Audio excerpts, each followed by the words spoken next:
Delphine. J'ai choisi de lire la toute fin d'Un lieu à soi de Virginia Woolf dans la traduction que je viens de découvrir pour l'occasion de Marie Dariussec, qui traduit un lieu et non pas une chambre, ce qui est plutôt très bien. Et ce texte, il est dans mon bureau, parce que j'ai la chance, je ne sais pas si je devrais dire chance, mais j'ai la chance d'avoir un lieu à moi.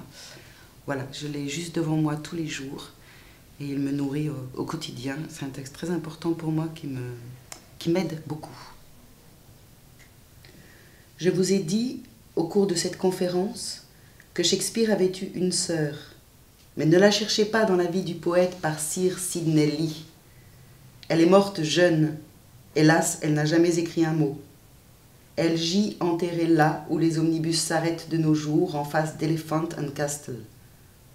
Ce que je crois, c'est que cette poétesse qui n'a jamais écrit un mot et qui est enterrée à un carrefour vit encore. Elle vit en vous et en moi et en beaucoup d'autres femmes qui ne sont pas ici ce soir car elles font la vaisselle et mettent les enfants au lit. Mais elle vit, car les grands poètes ne meurent pas. Ils sont des présences continues. Ils n'ont besoin que de l'occasion de marcher parmi nous en chair et en os. Cette occasion, à ce que je pense, il est désormais en votre pouvoir de la lui donner.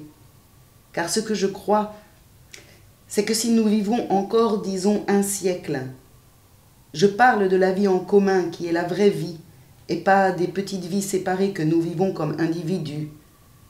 Et si nous possédons 500 livres de rente et un lieu à nous, si nous avons l'habitude de la liberté et le courage d'écrire exactement ce que nous pensons, si nous nous échappons un peu de la pièce commune et voyons les êtres humains non plus toujours en relation les uns aux autres, mais en relation avec la réalité, et le ciel aussi, et les arbres, et les choses en elles-mêmes, si nous voyons plus loin que le croque-mitaine de Milton, car aucun être humain ne devrait boucher la vue, si nous voyons en face le fait, car c'est un fait, qu'il n'y a aucun bras auquel s'accrocher, mais que nous devons avancer seuls, et que nous sommes en lien avec un monde de réalité et non seulement un monde d'hommes et de femmes.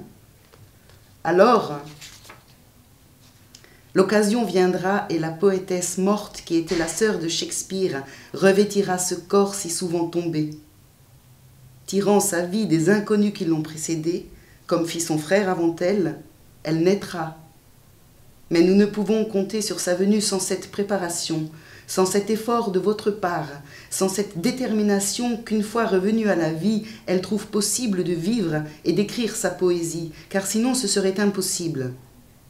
Mais je maintiens qu'elle viendra si nous travaillons pour elle, et que ce travail, même dans la pauvreté et l'obscurité, vaut la peine.